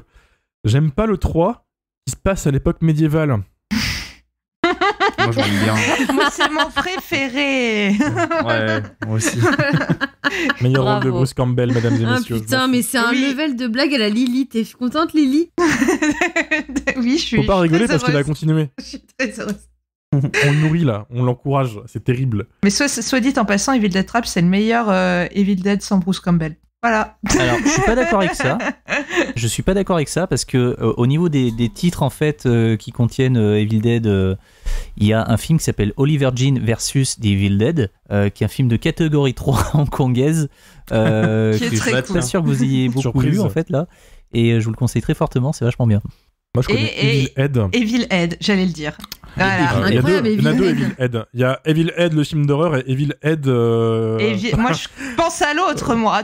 Oui, moi, je le pensais... gros boulard, voilà. Je pensais pas au premier, mais oui, c'est vrai que le premier est tu veux très, dire très le film bien. de gros baiser Le film de gros baiser, exactement. Mais soit dit en passant, il est très rigolo. Franchement, à voir. Eh ben écoute, si un jour on fait un épisode spécial gros boulard, on en parlera. Sam Girard, j'ai découvert le film pour l'épisode et ça a été une belle expérience, malgré une fin qui m'a laissé un peu perplexe. J'ai été ravi par l'imagination des scènes d'exécution, celle avec les pieux qui sortent du mur, waouh, l'ambiance de l'usine Crado et la BO qui flirte avec le giallo et pas le Galio, Sam. Bravo monsieur. Laïd Seguir, très bon délire du genre giallo vénère et de Ils étaient 10 version gore. En revanche, comme souvent avec les métrages japonais, pas aimé la fin du tout. On peut pas trop en parler du coup, malheureusement. Ah, moi j'aime bien cette fin. C'est un bon moyen de dire aux gens, allez vous faire votre propre avis, allez voir le film. Voilà. C'est que 25 € sur le chat qui fume. Stéphane, tu m'enverras un virement après. Le PayPal est dans la bio. Fucking cinéphile. Trip déviant et tout en nihilisme outrancier où un démon Ikeda sous influence catapulte sa naïve Alice/Nami au fin fond du terrier des horreurs pour mieux lui faire goûter aux joies sales de la perversité absolue. Oui, il en a rien à branler de la vraisemblance, mais quel choc. Ivan Denouille, très bon pseudo au passage, ça remonte à quelques mois, mais ce que j'en ai déjà dit, c'est que c'est un slasher ultime, ultra référencé, très codifié dans sa structure, mais super généreux, voire même trop quand on pense à sa fin. Impossible de sortir de ma tête la scène d'appel à l'aide avec le mur d'écran. J'ai peut-être été moins pris par l'aspect cryptique du 2, mais il nous offre quand même d'affreux moments de gore dans sa dernière partie. Très vrai aussi, il est bien crado le 2. Et une sacrée bagarre de meufs aussi, hein, parce que ça dure super longtemps et elle lâche pas, quoi. Si vous avez envie de voir des meufs se taillader à coups de couteau, regardez le 2. C'est la version plus trash et plus meuf de la baston dans They Live de Carpenter, dans la longueur, tu sais, où ça finit pas. Il nous reste le plat de résistance, il nous reste l'interview de Shinichi Wakasa. Alors plusieurs informations quand même avant qu'on se lance dedans. C'est une interview enregistrée à Paris Manga. À Paris Manga, les interviews, ça fonctionne comme ça. En gros, on te donne 30 minutes avec l'invité que tu veux quand t'es accrédité. C'est ce qui s'est passé. On sait qu'habituellement, on fait des interviews un peu plus longues, mais on est quand même très très très content d'avoir Shinichi Wakasa avec nous. Évidemment, on remercie Fabien Moreau et Emmanuel Bochévu pour leur aide et l'opportunité, et encore évidemment un énorme merci à Lisa pour la traduction. Une petite chose avant aussi de se lancer, à plusieurs reprises on évoque un certain Osamu Yamaguchi, et c'est pas super clair dans l'interview, en fait, dans la discussion. C'est un des designers et un concepteur de production sur la série Ultraman 80, sur laquelle Monsieur Wakasa a travaillé. C'est une information qui me paraît intéressante de remettre avant l'interview pour que ce soit un peu plus compréhensible pour vous, puisque c'est pas très clair dans notre discussion. Et on évoque aussi plusieurs films de sa filmographie, Evil Dead Trap 3, etc. Voilà. J'ai essayé de placer tout ce qui était horrifique dans sa filmographie dans cette interview. En 30 minutes, évidemment, on ne peut qu'écorcher que la surface. Voilà, c'est le jeu, c'est comme ça. Mais ça nous fait quand même super plaisir d'avoir un invité de cette trempe chez le Jumpscare. Donc voilà, j'espère que ça vous plaira. Dernier truc avant de se lancer, l'interview a été enregistrée en présentiel dans l'espace presse de Paris Manga, où il y a d'autres interviews qui sont enregistrées à côté. Il y a un léger bruit de fond. On s'excuse, évidemment. C'est parfaitement écoutable, mais on sait qu'à 2-3 reprises, on entend des voix au loin, etc. On a fait comme on a pu, désolé. C'est les joies du direct, on n'y peut rien, c'est comme ça. Mais sans plus attendre, on va accueillir Monsieur Shinichi Wakasa. Alors Monsieur Wakasa, merci beaucoup d'être avec nous. Question traditionnelle du podcast, évidemment. Pour les auditeurs et auditrices qui vont vous découvrir avec ce podcast, est-ce que vous pouvez vous présenter? はい、わかりました。はじめまして、若狭真一です。そうですね、1960年生まれ、18歳から映画の仕事を始めました。で、その後46年もこの仕事やっています。Alors, enchanté, moi je suis monsieur Shinichi Wakasa. Je suis né en 1960 et j'ai commencé à travailler dans le monde du cinéma à partir de 18 ans, jusqu'à aujourd'hui, pendant toute ma vie.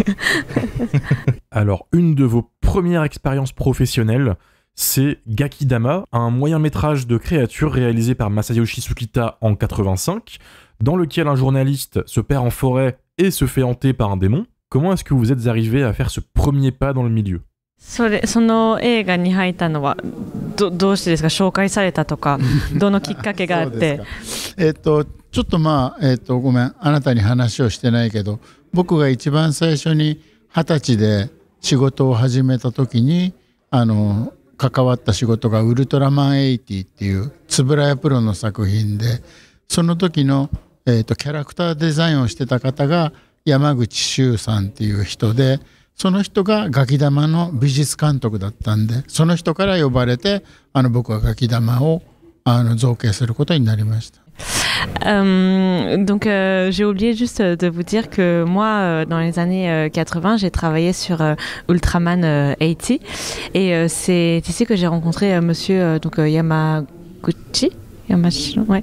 Et que du coup, qui travaillait pour ce film et qui m'a invité du coup à faire les créatures. Alors, vous étiez encore un débutant à l'époque, évidemment, mais dans ce genre de production qui a pas beaucoup d'argent, c'est destiné au marché de la vidéo et tout, on se retrouve souvent à faire un peu... Qu'est-ce que vous avez fait sur ce film au final? Est-ce que vous avez vraiment tout géré ou ils vous ont juste délégué une partie du travail pour commencer? で、多分予算が少ない映画だと思うんですけれども、その時はどうやって仕事してたんですか？ガキ玉も実際にはもちろんご覧になってるから分かると思うけど、ガキ玉本体っていう怪物本体がいて、それは僕の仕事じゃなくて、僕の仕事は、その主人公が、主人公の体の中にガキ玉が宿って、ガキ玉が生まれるまでのところのエフェクトが僕の仕事だったんです。Alors lui, il n'a pas travaillé sur la créature directement qui sort dans Gakidama. Il a travaillé sur un personnage apparemment qui a été,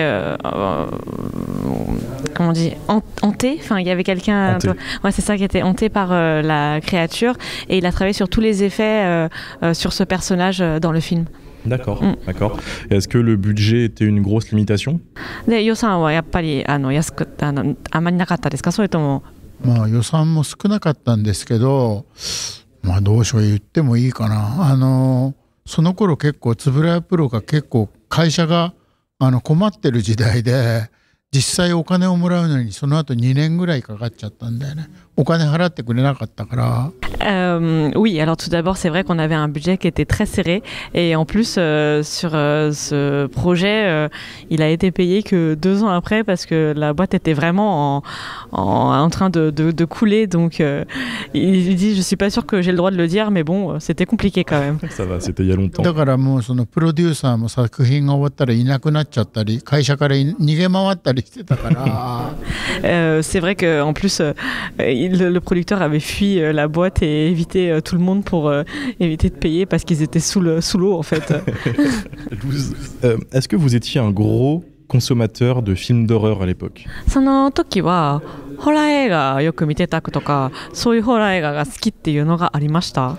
いや、っていうよりもまあその日本の映像の歴史なんだけど、やっぱりまだその特殊メイクとかそういうものがまだ少なかった時代なの。だから日本でそういうエフェクトを作ろうとした場合には、それまでにその前例がないっていうか、誰もそういうことをやってなかったから、僕たちはそれを仕事にしようと思ってたんで、その頃一生懸命だからその予算が少なくても、やっぱりそれを日本でそういう仕事を確立するために、その僕と原口ともう一人同じようなことをやってきた、そういうことを日本の映画のために貢献したメンバーがいるんだけど、その時にだから僕たちはその仕事を、特殊メイクっていう仕事を確立しようと思って安い予算で頑張ってたんだ。Alors il faut tout d'abord savoir que à l'époque on n'avait pas vraiment de référence dans le cinéma japonais pour l'horreur. C'était encore très très rare, donc on n'avait pas de choses sur lesquelles s'appuyer. J'avais pas beaucoup regardé de films d'horreur et je connaissais pas effectivement beaucoup des défaits gore et donc j'avais pas vraiment de passion film d'horreur quand je suis rentrée dans le monde de l'horreur. だからちょうどその時代的にもアメリカにはそういう歴史があったんだけど、日本にはその特殊メイクの歴史がなかったんだよね。だから本当にその普通にメイクする人とか、あとカツラをかぶせる人がまあそういうちょっとこう変わったメイクをするぐらいで、あんまりそういう歴史がなかったの、日本の映画には。Surtout au niveau des maquillages spéciaux d'horreur, ça existait déjà aux États-Unis, mais au Japon pas du tout. Donc c'était vraiment un travail qui était très nouveau pour l'époque.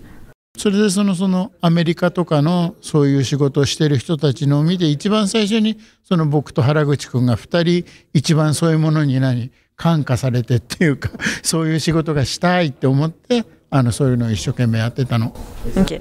Et donc c'est vrai qu'on était un peu les pionniers avec moi et monsieur Wakasa-santo. Haraguchi. Moi et monsieur Haraguchi sur ce genre d'effet en tout cas. D'accord. Alors que pourtant justement quelques années après, vous avez travaillé sur Evil Dead Trap de Toshihiro Ikeda. Comment est-ce que vous avez rejoint ce projet? その何年か後にまたその資料の罠に働いたんですけど、それは紹介とかどう入ったんですか？多分ですけど原口くんの紹介だと思います。Ça doit être à mon avis une invitation de Monsieur Haraguchi. Il pense que Monsieur Haraguchi a parlé de lui au réalisateur. Et on parle d'un film assez fou, concrètement. Quand on vous a présenté le projet, quand vous avez lu le scénario, ça a été quoi votre réaction? そのシナリオをもらった資料の罠のシナリオをもらった時にどういう感想、どう思ったんですか？まあ本当にその僕は別にそのホラー映画が好きとかスプラッターが好きではないんです。どっちかっていうとそういうキャラクターを特殊メイクする仕事がしたかったんだけど、その資料の穴はとにかくそのスプラッター描写が多くて、あれどこのルチオ・フルチっていう監督がいて、そのルチオ・フルチ監督みたいなことをやりたいっていうのがこの映画だったから、正直に言うと僕はあんまりそっちは詳しくなかったんだ。Donc effectivement j'ai été assez surpris parce que moi j'étais pas du tout dans le monde des films d'horreur. Je m'attendais pas à travailler sur un projet aussi gore à l'époque, et quand j'ai lu le scénario, en fait le réalisateur voulait se rapprocher des images de Lucio, le réalisateur italien. Lucio Fulci. Oui, c'est ça, Lucio Fulci, et du coup c'était un challenge assez intéressant pour moi, mais c'était surprenant. Surprenant, c'est le mot. C'est un film qui cite autant Lucio Fulci ou Evil Dead, avec des créatures, du body horror très trash, presque grotesque. Et à côté, il y a aussi une esthétique beaucoup plus réaliste qui vient du snuff film, très analogique, très très hardcore, comme la scène avec l'œil. Comment est-ce que vous avez géré ce contraste entre deux styles de gore très différents? なんかその映画の中なんかスタイルが2つで区別されているっていうか、なんかグロテスク系ともっとリアル系っていうのがあって、その2つがこの中にあるんですけど、それは表現するのが難しかったんですか？っていうかごめんね、本当に俺ねそんなにそっちの映画を見てないから、今となってはそのルチオ・フルチだとかいろんなことを言うけど、その時は本当にその台本に書かれてることと監督がこうしたいっていうことをリアルに作るっていうことしか俺は考えて作ってないから、あんまりその映画のスタイルを真似してはいないんだな。À l'époque, il connaissait pas du tout ce monde de l'horreur, donc il se rendait pas compte qu'il y avait une différence à ce point-là entre le grotesque et le réel, enfin le truc un peu plus réalistique. En fait, il suivait vraiment les directives du réalisateur. Il était très jeune, donc il faisait ce qu'on lui demandait sans forcément réfléchir à l'image derrière. Et il s'en est rendu compte après que ça se rapprochait de Lucio Fulci et qu'il y avait une certaine... C'est une coïncidence. Une coïncidence, ouais, voilà. Okay, alors du coup, c'est que des choses qui existaient dans le scénario de base, il n'y a pas vos propositions de visuels et d'effets spéciaux dedans? この映画に出てくるものは全て監督さんが指示してくれるもので、若狭さんがこれを売りたいとかこういう作りたいとかっていうのはないですか？発想したものが。100% ないですね。Il dit non, absolument pas. 台本に書かれてることを僕が作ると、監督がこうじゃない、こういうのは好きじゃないっていうと、それに合わせてまた作り直しをするっていうのが資料の穴の僕の仕事です。Donc effectivement, quand il essayait de faire un truc un peu plus créatif ou qui mettait un peu de sa patte, tout de suite le réalisateur le remarquait, il disait non, c'est pas ça que je veux, moi je veux plutôt ça. Il lui faisait refaire plusieurs fois des scènes pour que ce soit plus à l'image qu'il voulait lui. Votre relation avec le réalisateur, c'était pas problématique? この監督との関係は良くなかったですか？良かったですか？どんな関係でしたって？関係っていうか、あくまでも本当に監督、ディレクターと特殊メイクのメンバーですから、本当に関係っていうよりはもう一方的だよね。その監督が望むことを僕が監督が望むところまで形にするっていう仕事だから、本当になんか自分がとかっていうのは全然ない。でもその監督の性格が優しかったとか、どうだったんですか？鬼みたいです。Donc, il me dit que effectivement, de toute façon, il n'y avait pas beaucoup de relations entre les deux parce que lui, il s'occupait vraiment des maquillages, des effets spéciaux, des costumes, et le réalisateur était d'un autre côté à donner vraiment les directives. Mais en tout cas, la seule chose qu'il peut dire, c'était que il était très très directif, et il dit que c'était un oni, donc un démon, parce que il était très sévère et il est réputé pour être très sévère. Oui. Très compliqué. Ouais, très compliqué, ouais. C'est un film qui est extrêmement riche en effets spéciaux différents. Est-ce que le budget a été une grosse contrainte ou c'était carte blanche? そのエフェクトがたくさんある映画なんですけれども、予算はどうでした？とんでもなく安かったです。Il dit que c'était pas cher du tout. Ils avaient pas grand-chose en budget, hein. C'était très restreint. 今とても人に言える金額ではない。En vrai, maintenant, ce serait vraiment risible tellement ils avaient peu de budget. Pourtant, c'est un film qui est très très réaliste du point de vue des effets spéciaux. Est-ce qu'il y a eu des recherches spécifiques sur des vraies blessures ou des vrais cadavres pour arriver à ce résultat? なのにすごいリアル感がある映画で、とても今びっくりしてるんですけれども、それでなんかリサーチして、そういうなんか怪我のリサーチとか死体はどうなってるとか、そういう資料を探してしてたんですか？特殊メイクとかで。もちろん仕事ですから、例えばやけどをするとか怪我をするとかっていうのはそういう資料の載ってる書籍がありますから、もちろんそういう書籍も見て作らないとまた監督に怒られますから、ちゃんとそれは調べました。調べてできるだけ本物に近いようにするっていうことだね。Oui, effectivement, il s'est beaucoup renseigné. Il a eu beaucoup d'albums où il y avait des blessures, des brûlures. Il a cherché énormément sur ce genre d'effets, en tout cas pour être le plus réaliste possible. De toute façon, il fallait qu'il fallait que ce soit réaliste et que ce soit le mieux possible, sinon il allait se faire gronder par le réalisateur. それであとはね、さっき彼がいろいろ聞いてきたけど、だから僕の中では例えば血が飛び散るとか血が流れるっていう仕事を実際にはほとんどしてないから、本当にその資料の罠をやることになって、そういう血がバーって飛んだりとか血がダラダラダラって流れたりするのを本当にまた一から勉強したような感じです。À l'époque, il n'avait pas encore travaillé sur les effets de sang, donc du sang qui sort ou qui coule sur le corps, tout ça. Donc c'est vrai qu'il a beaucoup appris sur le tournage. C'était très enrichissant pour lui en tout cas. C'est une excellente bande démo. Oui, oui. とても勉強になる場所ですね、その会場ですね。鬼だからね。Oui, de toute façon, c'est un démon. 本当にだから監督がリアルに見えるっていうまでやんなきゃいけないから。Oui, vraiment, jusqu'à ce qu'il soit pas satisfait, qu'il trouve que c'est pas assez réaliste, il fallait toujours continuer de travailler jusqu'à ce que le résultat le satisfait. Soit le bordel. Est-ce que vous vous attendiez à ce que le film devienne culte aux yeux de fans de cinéma d'horreur et qu'on en parle toujours quasiment 40 ans après? その40年も経って今でもホラー映画好きな人は資料の罠っていうのはすごい人気があって、それはその時期にその影響があるって思ったんですか？そんなに長く続くとか。いや、もうまるでそんなことも思ってなくて、なんか本当に修行みたいな感じだったよね。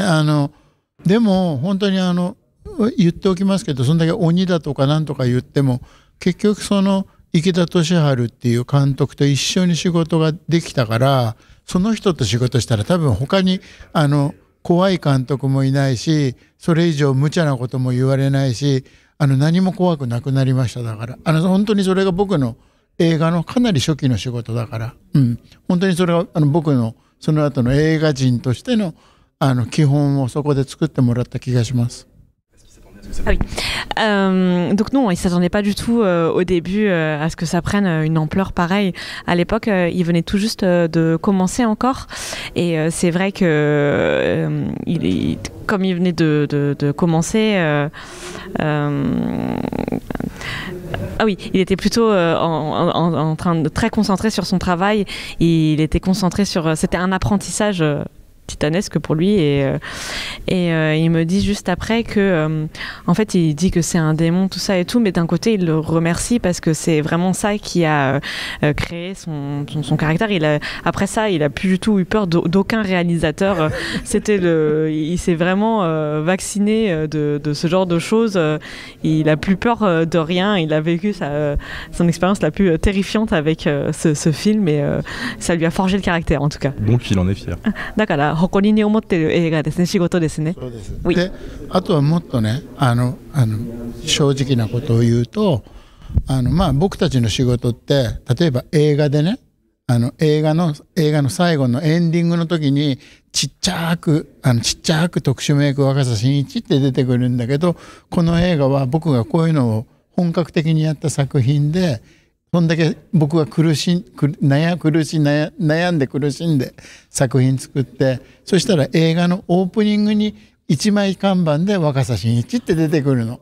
でそれは俺その時すごく感動して、監督にどうしたんですかって言ったら、お前がいなかったらこの映画は作れなかったって言われたの。Ah, ok. Donc il me dit qu'en général dans les films on voit toutes les personnes qui ont travaillé dessus à la fin, mais sur ce film exceptionnellement on a beaucoup de noms au début, dont le nom de Wakasa qui a travaillé sur les effets, qui arrive directement au début du film.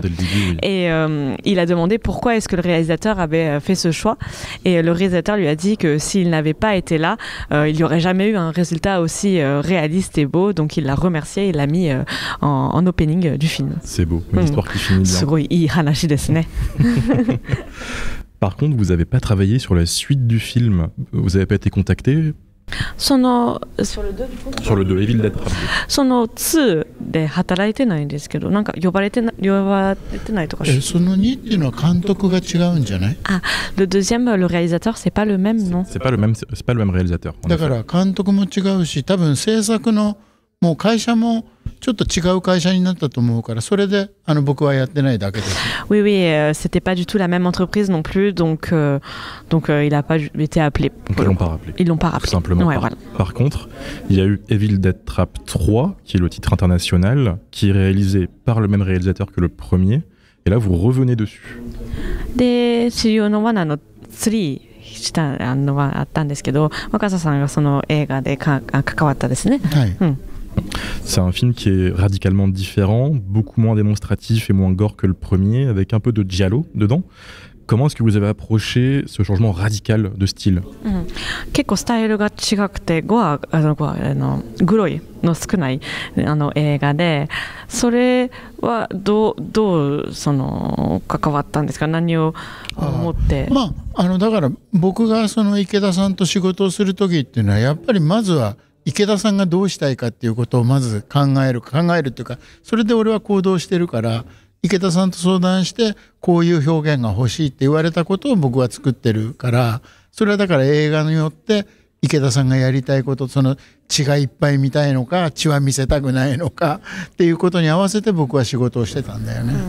En fait, il laisse vraiment Monsieur Ikeda choisir l'orientation du film, donc il se fie à sa vision créative et fait les effets par rapport à ça. Donc s'il lui dit de mettre plein de sang, il met plein de sang. S'il lui dit de mettre moins de sang parce qu'il a moins envie d'avoir quelque chose de gore, et ben oui. Il le fait. Donc c'est un exécutif. Ouais, c'est un exécutif. だからその後も別のあんまりメジャーじゃない池田さんとの仕事ではやっぱり血のりが欲しいっていうと、池田さんも手に紙コップに血のりを入れて、僕も紙コップに血のりを入れて、2人で俳優さんに血のりをかけたりしてましたよ。Oui, il faisait vraiment exactement la même chose que Monsieur Ikeda. Il se souvient un moment où il voulait faire couler du sang sur un acteur, et ils ont mis du sang dans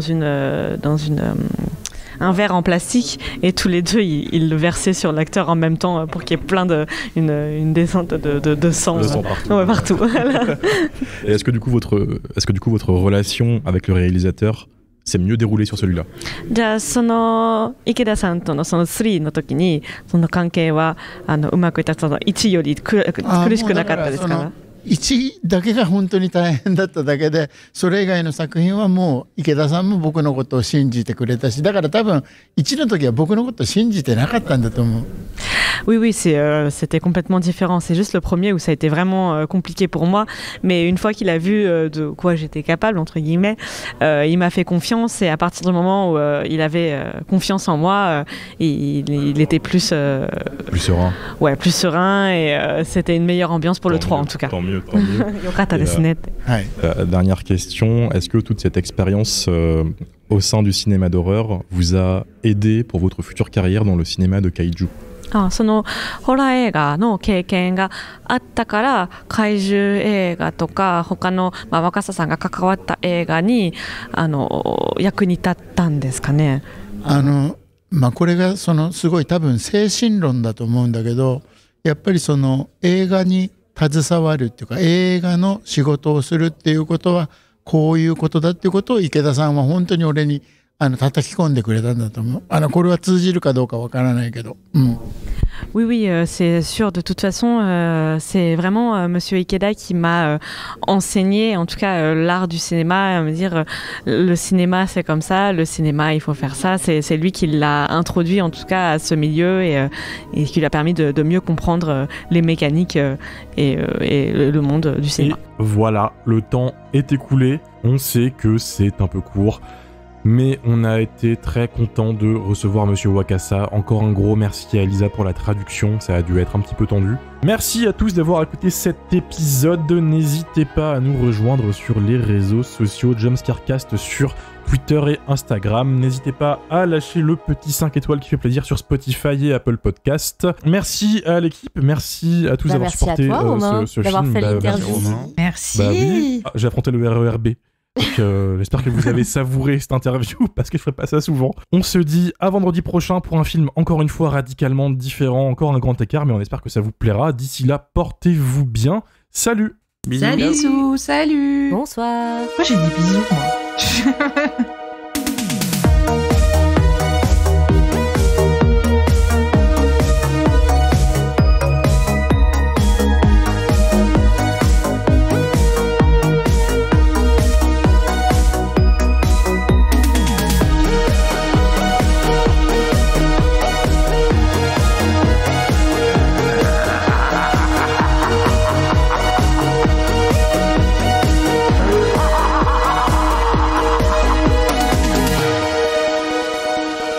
Il y a même un autre truc aussi que j'ai vu la dernière fois. Donc, enfin, non, je vais la refaire.